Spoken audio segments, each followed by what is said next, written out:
नमस्कार, बहुत स्वागत आपका इस बुलेटिन में। मैं हूं आपके साथ अवंतिका श्रीवास्तव। रुक करेंगे आज की तमाम बड़ी खबरों का और सबसे पहले राजधानी रायपुर का जिक्र। आज रायपुर आ रहे हैं केंद्रीय गृह मंत्री अमित शाह। अमित शाह बीजेपी संगठन की विधानसभा चुनाव को लेकर बैठक लेने वाले हैं। रणनीति पर चर्चा आज भी होगी। 2 सितंबर का दिन यानी कि कल कांग्रेस पर आरोप पत्र पेश करेंगे। साथ ही साथ दीनदयाल ऑडिटोरियम में इस बार मेगा कार्यक्रम। खैरमाल, अर्जुनदा, सरायपाली में भी सभा को संबोधित करने वाले हैं। विधानसभा चुनाव के लिहाज से काफी महत्वपूर्ण दौरा अमित शाह का। छत्तीसगढ़ में ताबड़तोड़ बैठकें उनकी तरफ से की जा रही हैं। दौरे उनके लगातार हो रहे हैं। इससे पहले भी 2 बार वो आ चुके हैं। विधानसभा चुनाव के मद्देनजर छत्तीसगढ़ पर फोकस बीजेपी लगातार बरतती हुई। 2 सितंबर को कांग्रेस पर आरोप पत्र पेश होगा। उससे पहले आगामी चुनाव को लेकर रणनीति तय की जाएगी।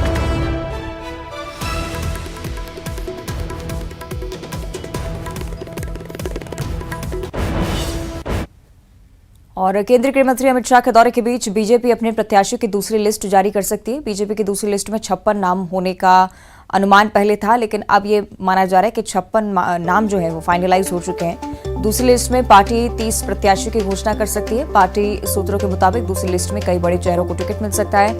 कई पूर्व मंत्रियों के टिकट को लेकर संशय की स्थिति बनी हुई है।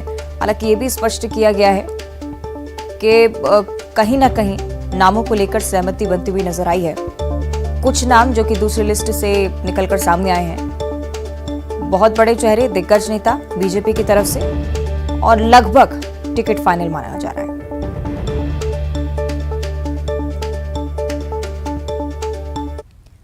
और राष्ट्रपति द्रौपदी मुर्मू के छत्तीसगढ़ दौरे का आज दूसरा दिन है। राष्ट्रपति आज बिलासपुर पहुंचेंगी। यहां पर सेंट्रल यूनिवर्सिटी के दीक्षांत समारोह में शामिल होंगी।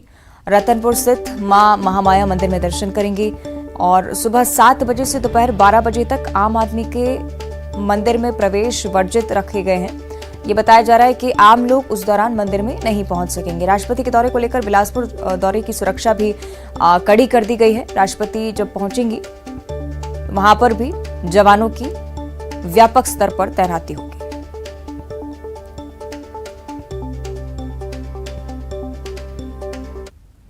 और छत्तीसगढ़ की सियासत से जुड़ी एक और बड़ी जानकारी। कांग्रेस से आम आदमी पार्टी मिल सकती है, यानी कि दोनों ही पार्टी गठबंधन के जरिए इस बार चुनाव लड़ सकते हैं।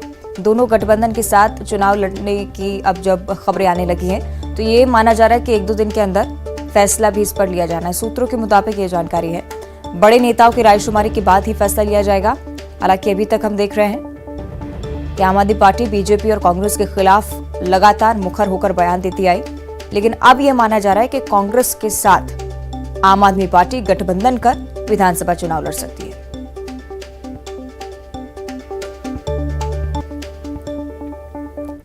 तो छत्तीसगढ़ के चुनावी मैदान में उतर चुकी आम आदमी पार्टी ने गौवंश की नीलामी को लेकर प्रदेश सरकार पर एक बार फिर से हमला बोला है। पार्टी का कहना है कि जिस गौमाता और गौठान के नाम पर कांग्रेस सरकार ने अपनी ब्रांडिंग की चंद रुपयों के लिए उसी को नीलाम कर रही है।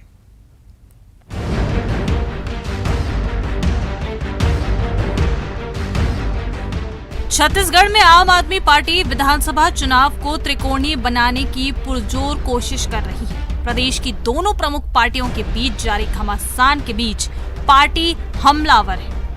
आम आदमी पार्टी ने गौवंश की नीलामी को लेकर प्रदेश की कांग्रेस सरकार पर हमला बोला है।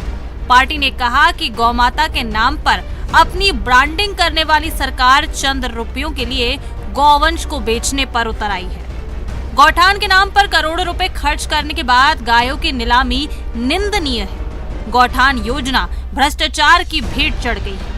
रायपुर नगर निगम के इस फैसले के खिलाफ आम आदमी पार्टी सड़कों पर उतरेगी। गौठान के नाम पे करोड़ों का भ्रष्टाचार करने वाली सरकार का इससे बुरा चेहरा क्या हो सकता है, इससे बुरी बात क्या हो सकती है कि आप गाय माताओं का अब नीलामी करने के लिए आप हो चुके हैं और पेपर के माध्यम से आप लोगों को आमंत्रित कर रहे हैं कि आओ और गाय खरीदो। जब आपका गाय गोबर बिक रहा है, वर्मी कंपोस्ट बिक रहा है, गौमूत्र बिक रहा है, लोग करोड़पति बन रहे हैं, इन गाय माताओं का संरक्षण क्यों नहीं दे पा रहे? एक तरफ बघेल सरकार पर बीजेपी ताबड़तोड़ आरोपों के तीर छोड़ रही है, वहीं आम आदमी पार्टी भी भ्रष्टाचार, घोटाले और गलत नीतियों को लेकर लगातार हमलावर है। ऐसे में सूबे की सत्ता बरकरार रखने की कवायद में जुटी कांग्रेस को दोहरी चुनौती का सामना करना पड़ रहा है। युगल तिवारी, न्यूज़ 18 रायपुर। भाई आपने गोठान बनाया, भूपेश सरकार गोधन की बात करती है, गौमूत्र की बात करती है, गौ माता की बात करती है और उसको सुरक्षित रखने के लिए, पालने के लिए गोठान बनाए। जनता की गाढ़ी कमाई का 1300 करोड़ रुपए गौ माता के नाम पर आपने खर्च किया, उसमें भी बड़ा भ्रष्टाचार किया और अब गाय को पकड़कर आप नीलाम करना चाहते हैं। तो गोठान किस लिए बताया? क्या गाय को नीलाम करके आप कसाईयों को देना चाहते हैं या उसकी तस्करी करवाना चाहते हैं? इसलिए तो हम शुरू से कहते हैं गाय और राम ये भारतीय जनता पार्टी की संस्कृति और परंपरा में है। कांग्रेस तो इसे राजनीति के लिए उपयोग कर रही है। देखा ना, आखिर नीलामी कर रहे हैं ना गायों की। और देखिए, भारतीय जनता पार्टी अस्त्रहीन राजनीति कर रही है। कांजी हाउस में जब कोई आवारा पशु बंद होता है तो एक समय के बाद में उसकी नीलामी की जाती ताकि उन पशुओं के बारे में कोई उसको खरीदना चाहे, उनको पालना चाहे तो खरीद सकता है। इससे सरकार के ऊपर भी व्यय नहीं आता है। ये पुरानी परंपरा 2017 में तो भारतीय जनता पार्टी के सरकार के समय गोवंश की नीलामी होती थी, लेकिन उसके बाद उसकी देखभाल नहीं की जाती थी। दुर्ग की अब बात करेंगे, जहां बीजेपी सांसद सरोज पांडे ने मंच से मुख्यमंत्री से रक्षाबंधन का तोहफा मांगा है।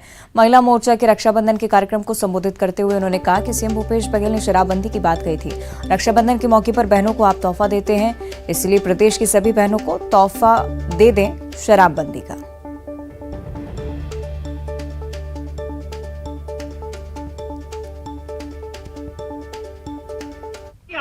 कि माननीय मुख्यमंत्री जी, मैं इस राखी को भेजती हूँ। आप शराबबंदी का आपने वादा किया था, मेरा आग्रह है कि आप उपहार में जरूर कुछ न कुछ देते हैं। और जब रक्षाबंधन का पर्व आता है, जब कलाई पर हम राखी बांधते हैं तो कुछ चाहिए नहीं, मेरे भाई की आयु लंबी हो जाए, मेरी उम्र भी उसको लग जाए, हम यही कामना करते हैं। लेकिन भाई भी अपना फर्ज निभाता है, जो बहन मांगती है उसे जरूर देता है और नहीं मांगती है तो भी देता है। वो उसका प्यार है, उसका स्नेह है। लेकिन छत्तीसगढ़ के मुख्यमंत्री जी से जब मैंने शराबबंदी का वादा पूरा करने की बात कही, क्योंकि इन्होंने शराबबंदी का वादा हम सब बहनों से किया था, छत्तीसगढ़ की हर बहन से किया था, और इन्होंने कहा था कि हम शराबबंदी लागू करेंगे। सब बहनों ने टूटकर कांग्रेस को वोट दिया। मैंने वादा याद दिलाया और मैंने कहा कि आप वादा पूरा कर दीजिए, इस राखी यही उपहार दे दीजिए। मुख्यमंत्री जी ने उसको राजनीति बना दिया। हमने बिल्कुल चाहते थे कि शराबबंदी हो, लेकिन जब यहाँ के लोगों से बातचीत और बहुत कुछ इसके बारे में जब ग्राउंड वर्क किया, तब ऐसा लगा कि अभी समय ठीक नहीं है शराबबंदी लागू करने के लिए। अगली खबर इंदौर से है। यहाँ एक मानसिक विक्षिप्त महिला से एक युवक ने मारपीट की है और महिला के साथ मारपीट का वीडियो भी अब सामने आया है। मामला इंदौर के आजाद नगर थाना क्षेत्र का है। इस महिला को थप्पड़ मारे गए। मानसिक रूप से बीमार ये महिला बताई जा रही है। इसका पिछले कई सालों से इलाज भी चल रहा है। जिस युवक ने महिला को थप्पड़ मारे हैं, उसके परिवार की महिला को मानसिक बीमार महिला ने पत्थर मारकर घायल कर दिया था। फिलहाल पुलिस ने दोनों पक्षों पर केस दर्ज किया है। मामले की जांच की जा रही है।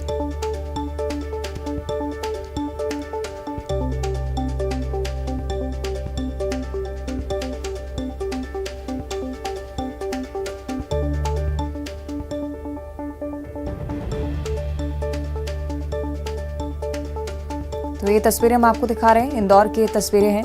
मानसिक रूप से विक्षिप्त महिला के साथ मारपीट की गई है। उससे पहले जब पहले पक्ष से पूछा गया कि ऐसा क्यों किया गया, तो उनकी तरफ से जवाब आया कि इस महिला ने उनके परिवार की महिला पर पत्थरबाजी की थी और उसके चलते इस महिला के साथ मारपीट की गई। और अब चूंकि संज्ञान में मामला है तो पुलिस ने दोनों पक्षों पर केस दर्ज किया है। और इंदौर में लगातार अपराधियों के हौसले बुलंद होते जा रहे हैं। एक तरफ पुलिस लगातार बदमाशों की धरपकड़ के लिए देर रात चौराहों पर चेकिंग अभियान चला रही है। इलाकों के लिस्टेड बदमाशों की सूची तैयार कर रही है, उनकी धरपकड़ कर रही है। उसके बावजूद भी बदमाश खुलेआम हथियार लहराते हुए दिखाई दे रहे हैं। वीडियो भी सामने आया है। वीडियो सदर बाजार थाना क्षेत्र का है, जहां बंचे में धुत बदमाश इलाके में दहशत फैलाने के लिए तलवार लेकर घूम रहे हैं। वीडियो सामने आने के बाद पुलिस बदमाशों को पकड़ने की बात कह रही है।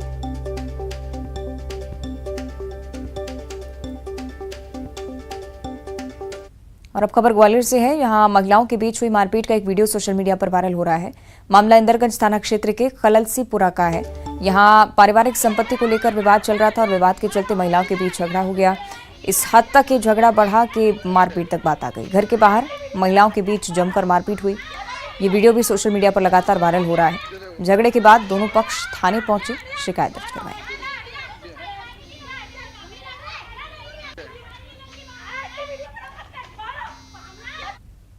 और अब आपको मध्य प्रदेश की 3 तस्वीरें दिखाते हैं जिसमें बर्बरता, हैवानियत और बेरहमी की हद पार हो गई है।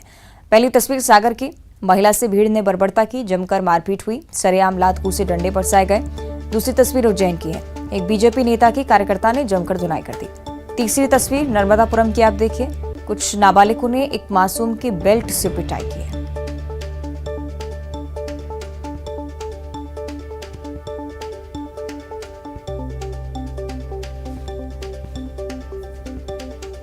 तो एमपी शांति का टापू कहा जाता है, लेकिन इन दिनों यहां लोगों का पारा हाई हो चुका है। ये तीनों तस्वीरें भी बयां करती हैं। मामूली से विवाद में लाठी डंडे बरस रहे हैं।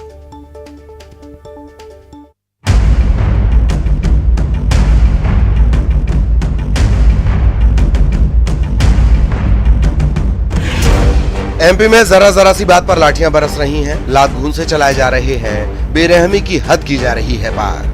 शांति का टापू कहे जाने वाले एमपी में लोग बेकाबू होते जा रहे हैं। सागर की ये तस्वीरें देखिए। यहाँ एक महिला को डंडे, लात घूंसे से पीटा गया।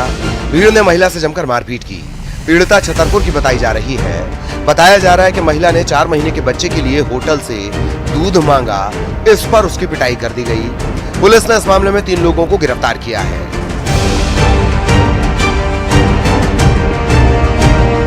नर्मदापुरम में भी बेरहमी की हद पार कर दी गई। यहाँ 4 किशोरों ने नाबालिग को बेल्ट से पीटा। घटना माखन नगर थाना इलाके की बताई जा रही है। पुलिस ने आरोपियों के खिलाफ मामला दर्ज किया है।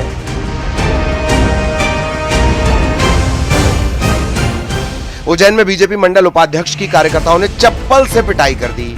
महिदपुर बस स्टैंड के पास की यह घटना है। घटना के बाद दोनों पक्षों ने थाने में शिकायत दर्ज की। मारपीट का वीडियो सोशल मीडिया पर वायरल हो रहा है।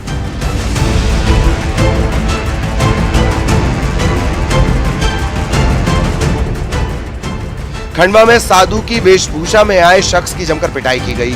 लोगों ने साधु पर जादू टोना करने का आरोप लगाकर मारपीट की। ग्वालियर में महिलाएं आपस में भिड़ गईं। मामला इंदरगंज थाना इलाके का है।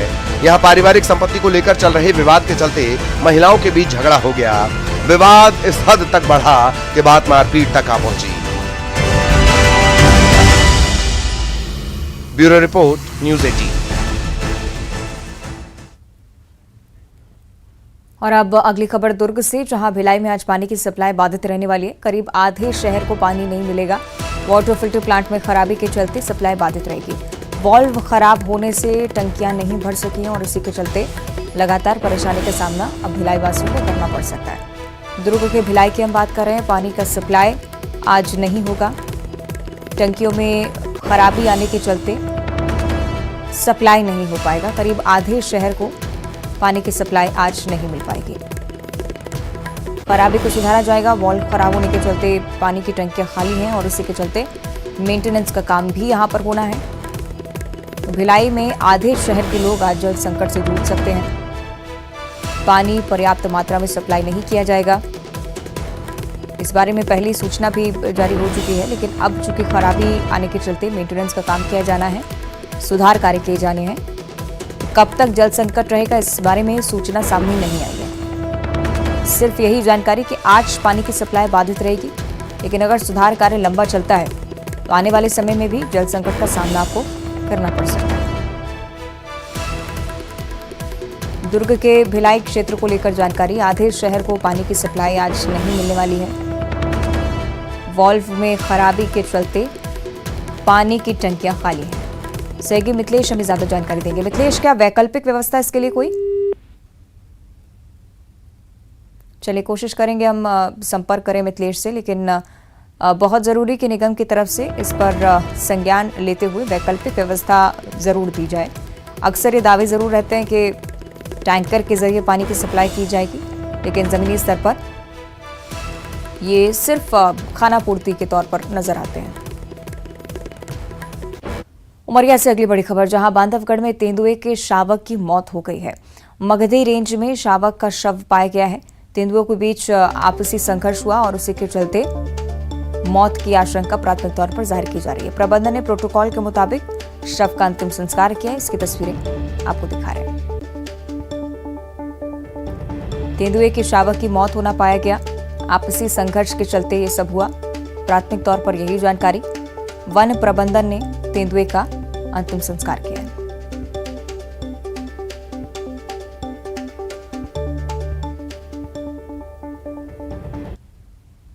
और बारिश न होने के चलते मध्य प्रदेश के कई जिलों में लोग परेशान हैं। किसानों की फसलें सूख रही हैं, लिहाजा अब टोने टोटके का सहारा लिया जा रहा है। तस्वीरें आपको इंदौर और आगरमालवा की दिखा देते हैं।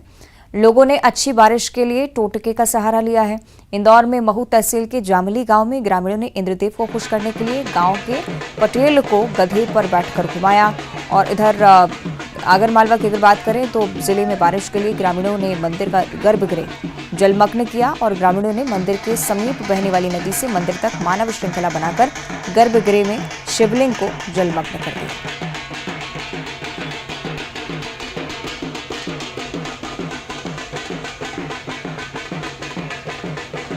दो ऐसी मान्यताएं जिसके जरिए माना जाता है कि अच्छी बारिश एक क्षेत्र में हो पाएगी, क्योंकि कई जगह ऐसी हैं जो कि अभी भी सूखी पड़ी हुई हैं, अच्छी बारिश नहीं हो पाई है।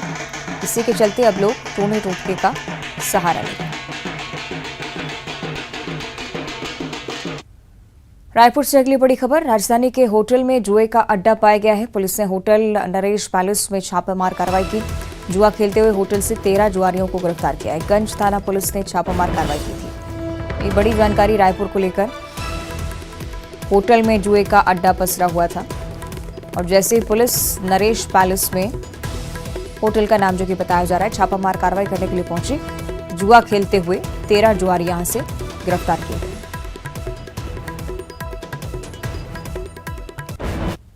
और भिंड के महगांव में विश्व की सबसे बड़ी राखी बनाई गई है। इस राखी ने Guinness book of world record के साथ साथ Asia book of record, India book of record में भी अपना नाम दर्ज करवा लिया है। कार्यक्रम में दंदरुआ धाम के महंत महामंडलेश्वर रामदास जी महाराज भी शामिल हुए। सीएम शिवराज सिंह चौहान की लाडली बहना योजना से प्रभावित होकर सबसे बड़ी राखी यहां पर तैयार की गई। कार्यक्रम में बड़ी संख्या में लाडली बहनों ने भी शिरकत की।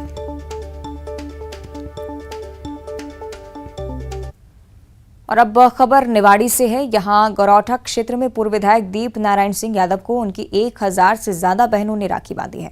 निवाड़ी में इस कार्यक्रम को एक महोत्सव की तरह मनाया गया है। इस मौके पर पूर्व विधायक दीप नारायण ने कहा कि हम पर जातिवाद का आरोप लगता है, लेकिन ऐसा कोई धर्म या ऐसी कोई जाति नहीं है जिनकी कन्याओं का हमने विवाह ना कराया हो। हम साल 2004 से हर साल 101 कन्याओं के विवाह का संकल्प लेते हैं और लगभग 1001 सर्व जाति की कन्याओं को अपनी बहन बनाकर उनका विवाह कराते हैं।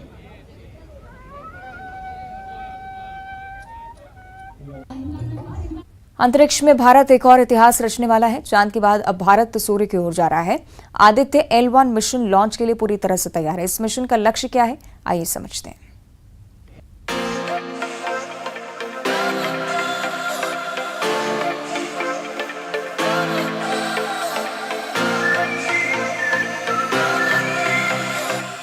चंद्रयान 3 की सफलता के बाद अब भारत अंतरिक्ष में एक और ऊंची उड़ान भरने को तैयार है। सूर्य की स्टडी के लिए भारत का पहला अंतरिक्ष अभियान आदित्य L1 2 सितंबर को श्रीहरिकोटा से लॉन्च किया जाएगा।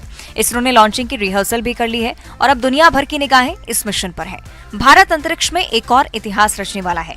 आदित्य L1 मिशन का मकसद क्या है और ये कैसे सूर्य की स्टडी करेगा, आइए जानते हैं। आदित्य L1 सूर्य की करेगा स्टडी। सूर्य की स्टडी के लिए भारत का पहला अंतरिक्ष आधारित मिशन लैग्रेंज पॉइंट 1 में स्थापित किया जाएगा। आदित्य L1 धरती से 15 लाख किलोमीटर दूर है लैग्रेंज पॉइंट। लैग्रेंज पॉइंट 1 से सूर्य की स्टडी के कई फायदे। सूर्य पर लगातार नजर रखने में मिलेगी मदद। आदित्य L1 में है 7 पेलोड। सूर्य के फोटोस्फेयर, क्रोमोस्फेयर और बाह्य परतों की स्टडी, इलेक्ट्रोमैग्नेटिक पार्टिकल और मैग्नेटिक फील्ड डिटेक्टर्स से study. No, actually that is a study project. I think they are going to study at a distance of 15 lakh kilometers. It is going closer to sun. and they are trying to understand the core, and it's a good project. See, in ISRO we have no dearth of knowledge or intelligence or anything. सूर्य धरती का सबसे करीबी तारा है और हमारे solar system का सबसे बड़ा ऑब्जेक्ट भी। सूर्य की स्टडी से मिल्क वे के तारों की ज्यादा जानकारी जुटाई जा सकेगी, लेकिन ये स्टडी धरती पर रहकर नहीं की जा सकती। सूर्य से लगातार रेडिएशन निकलता है, लेकिन धरती का वायुमंडल और मैग्नेटिक फील्ड हानिकारक रेडिएशन को रोक देता है। ऐसे में सूर्य की स्टडी के लिए अंतरिक्ष में जाना जरूरी है। इसके अलावा सोलर विंड या सौर हवाएं अंतरिक्ष में कैसे ट्रैवल करती हैं, ये जानने के लिए भी धरती के मैग्नेटिक फील्ड से बाहर निकलना ही जरूरी है। इसी उद्देश्य से भारत अंतरिक्ष आधारित आदित्य L1 मिशन भेज रहा है, जो अंतरिक्ष में रहकर सूर्य से जुड़ी जानकारियां जुटाएगा। आदित्य L1 में अनेक उपकरण हैं जो कि विभिन्न संस्थानों का योगदान है। इनके जरिए सूर्य से आते हुए विकिरण, एक्स किरणें और ऊर्जावान कणों का अध्ययन होना है। सूर्य का जो कोरोना है वो अंतरिक्ष में फैलता जाता है, जिसको कि हम सोलर विंड के रूप में जानते हैं। सोलर विंड का अध्ययन होगा और इन सब के जरिए एक किस्म से हम पृथ्वी के आसपास के परिवेश में स्पेस वेदर को हम जान पाएंगे। और बहुत सी चीज़ों के लिए जो है हमें इतनी दूर जाना चाहिए जहाँ पर कि पृथ्वी का चुंबकीय क्षेत्र जो है वो उससे हम दूर हों, ताकि जो सूर्य से आने वाले ऊर्जावान कण हैं उनका हम समुचित तरीके से अध्ययन कर सकें। आदित्य L1 को धरती से 15 लाख किलोमीटर दूर लैग्रेंज पॉइंट 1 में स्थापित किया जाएगा, लेकिन ये लैग्रेंज पॉइंट आखिर है क्या? एस्ट्रोनॉमर RC कपूर बताते हैं कि ये सूर्य और पृथ्वी के बीच एक ऐसा बिंदु है जहां दोनों का गुरुत्वाकर्षण एक बराबर होता है। यहां से कोई भी यान सूर्य का उसी कोणीय गति से चक्कर लगाएगी जिस गति से पृथ्वी सूर्य का चक्कर लगाती है, और यहां से आदित्य L1 एक बिना किसी ग्रहण के लगातार सूर्य की स्टडी कर पाएगा। आदित्य L1 को लैग्रेंज पॉइंट को ध्यान में रखकर तैयार किया गया है। सूर्य का जो कोरोना है वो बहुत ही गर्म गैसों का एक वातावरण है और इसका अध्ययन केवल पूर्ण सूर्य ग्रहण के समय ही किया जा सकता था, और उस समय भी वैज्ञानिकों को केवल कुछ सेकंड से लेकर अधिकतम 7.5 मिनट तक का ही समय मिल सकता था, जिसमें वो उसकी तस्वीरें ले सकते थे, उसका वर्णक्रम आदि। लेकिन आदित्य L1 में जो कोरोना ग्राफ लगा है वो इसका अध्ययन काफ़ी समय तक कर सकता है, यानी कि 24/7 और 365 दिन साल के। तो ये एक बहुत ही एम्बिशियस प्रोजेक्ट है। चंद्रयान 3 की सफलता के बाद पीएम मोदी ने सूर्य मिशन की घोषणा की थी और अब आदित्य L1 मिशन अंतरिक्ष में जाने के लिए तैयार है। इस मिशन के जरिए भारतीय वैज्ञानिक एक बार फिर से अपनी क्षमता और काबिलियत बताएंगे। भारत अंतरिक्ष में एक और उपलब्धि के लिए पूरी तरह से तैयार है। Bureau report, news 18।